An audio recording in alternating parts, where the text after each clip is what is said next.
नमस्कार दर्शक बंधु सुचित्रा टीवी को स्वागत करुच्ची मु एस्ट्रोलॉजर वास्तुविद डॉक्टर शाश्वती हाजरा।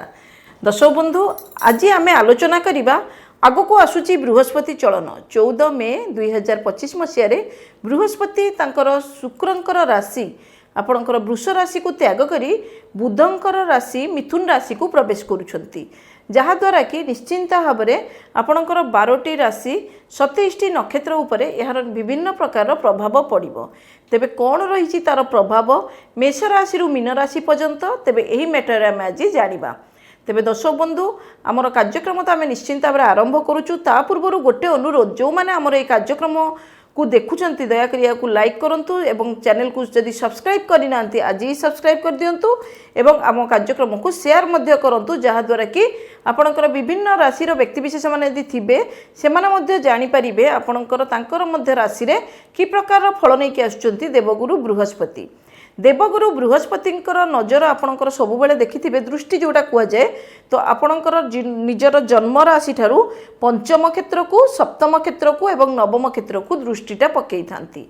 तेबे एही दृष्टि फल रे आपणकर कौन रोची 12टी राशि रे एवं कौन आपणकर करिवे प्रतिकार एही मैटर आम आज आलोचना करिबा मेष राशि रु मीन राशि पर्यंत।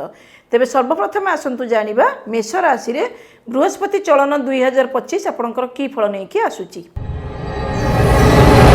तेबे दर्शक बंधु एबे आसंतु जानिबा आपणकर मेष राशि व्यक्तिविशेष मानकर बृहस्पति चलन केमिति रहुची।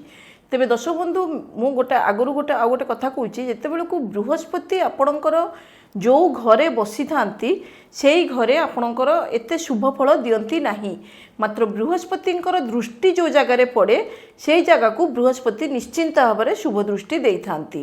कहीं आपणकर कह जाए बृहस्पति आपणकर सौरमंडलर सबुठारु बड़ ग्रह होउछंती बृहस्पति। बृहस्पति तार निज आड़ को सब उल्कापिंड को आकर्षण करिथाए, तेणु से जो घरे रही थाए से घरे आपणकर उल्कापिंड पड़िबार भलिया कार्य करेई थाए। तेबे एबे आसंतु जानिबा मेष राशि रे बृहस्पति चलन आपणकर केमिति कौन कौन फल दब। तेबे आपणकर भाग्याधिपति एवं द्वादशाधिपति बृहस्पति आपणकर तृतीय क्षेत्र रे रहिला मेष राशि रे। वर्तमान तो द्वितीय क्षेत्र रे अछंती, एतको चलन होउची आपणकर तृतीय क्षेत्र को बृहस्पति चलन होउची।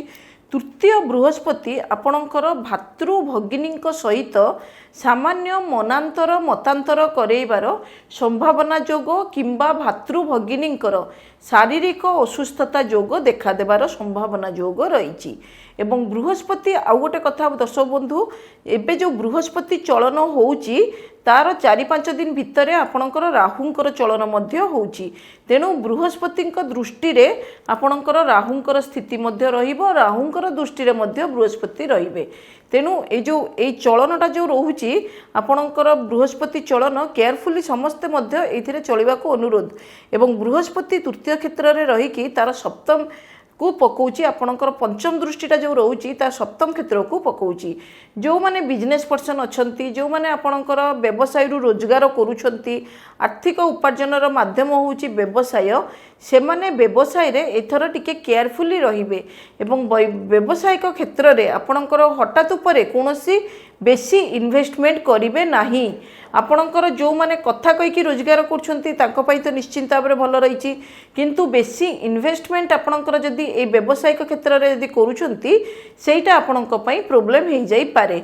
तेणु जेतेबेलको इन्वेस्ट करूछंती केयरफुली आपणकर एथिरे इन्वेस्ट करिवे। एवं बृहस्पतिंकर नेक्स्ट दृष्टिटा आपणकर सप्तम दृष्टिटा रही स्वयं आपणकर बृहस्पतिंकर घरे धनु राशि रे माने नवम क्षेत्र रे आपणकर रही। नवम क्षेत्र रे आपणकर जेतु रही गला आपणकर भाग्य आपणकर भाग्याधिपति तृतीय क्षेत्र रे रही, सेहीपरि तृतीय दृष्टिटा मध्य भाग्य क्षेत्र को रही। मु आगुरु जेमिति कहिथिली बृहस्पतिर दृष्टिटा शुभ फल कार्य करे। जो माने आपणकर एजुकेशन वाइज तांकर बाहर को जीवा को चाहुछंती किंबा विदेश रे चाकरी बाकरी करूछंती किंबा विदेश जीवा को ट्राई मध्य करूछंती तांको पई एही बृहस्पति चलन निश्चिंत भाव में शुभ फल दब। विदेश रु किछि अर्थ कारोबार हेबा, विदेश रु आपणकर माने विदेश ग्रस्त करिबा किंबा आपणकर विदेश रु कोनोसी प्रकार बिजनेस डील हबा इत्यादि जोग आपणकर देखा दोची। वैवाहिक जीवन एई पीरियड रे आपणकर टिके अशांतिमय रहिबार संभावना जोग मध्य रही।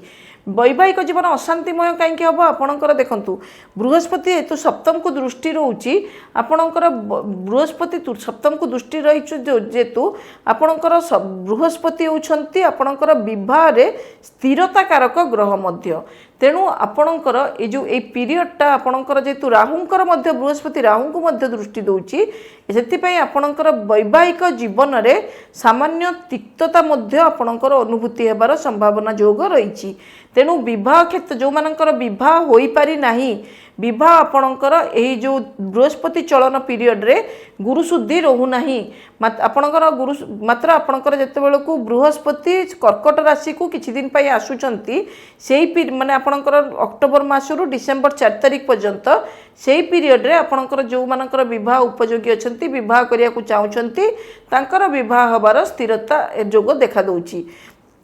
आउ गोटे कथा रहा आपणकर बृहस्पति आपणकर नवम दृष्टि लाभ क्षेत्र को देखौची कह जाए बृहस्पतिर नवम दृष्टिटा सर्वाधिक शुभ दृष्टि होता है से आपणकर लाभ क्षेत्र को देखौची एवं लाभ क्षेत्र में स्वयं राहु मध्य अवस्थित आगको होबाकू जाउछंती तेणु बृहस्पतिंकर राहुंक ऊपर दृष्टि रोची लाभ तो निश्चिंत भाव में रहिबो मात्र खर्चर परिमाणटा आपन टिके कंट्रोल करिवे बेसी लाभ हबो भाबिकी आपणकर आगतुरा खर्च करदेबेनी किंबा एई पीरियड रे आपणकर लोन जदि नबाकू चाहुचंती टिके अवॉइड करिकी लोन नियंतु कहिना लोन तो आपनको मिल जिवो बहुत इजीली आपनको लोन मिल जिवो एई पीरियड रे मात्र सुजीबाटा आपनको टिके कष्टकर व्यापार होई पारे तेणु बृहस्पति चलन मेष राशि पई मध्यम फल दब ता पूर्वर शनि 7.5 बृहस्पति शनि 7.5 आरंभ होची मेष राशि रे बृहस्पति आपणकर तृतीय क्षेत्र रे तेणु आपणकर जो माने मेष राशि रो व्यक्ति विशेष माने अछंती तांकर एई बृहस्पति चलन परे जगी रखिकी आपणकर गाड़ी मोटर चालना करिवे एवं जगी रखिकी आपणकर बाक संयमता रक्षा करिकी आपणकर कथाबार्ता करिवे एवं मानसिक द्वंद्व देकी आपणकर गति करिवे नाही माइंड रे सब बेले क्लैरिटी नेकी जानतु सेटा आपणक पई निश्चिंत भाव में भल रहिबो। तेबे दर्शक बंधु आमर कार्यक्रम यदि आपण मानकु भल लागुची निश्चिंत भाव में याकु लाइक करंतु चैनल को शेयर करंतु एवं सब्सक्राइब जदि करिनांती आज मध्य सब्सक्राइब कर दियंतु। पुणी देखा आगामी एक अध्याय वृष राशि सहित रोची नमस्कार।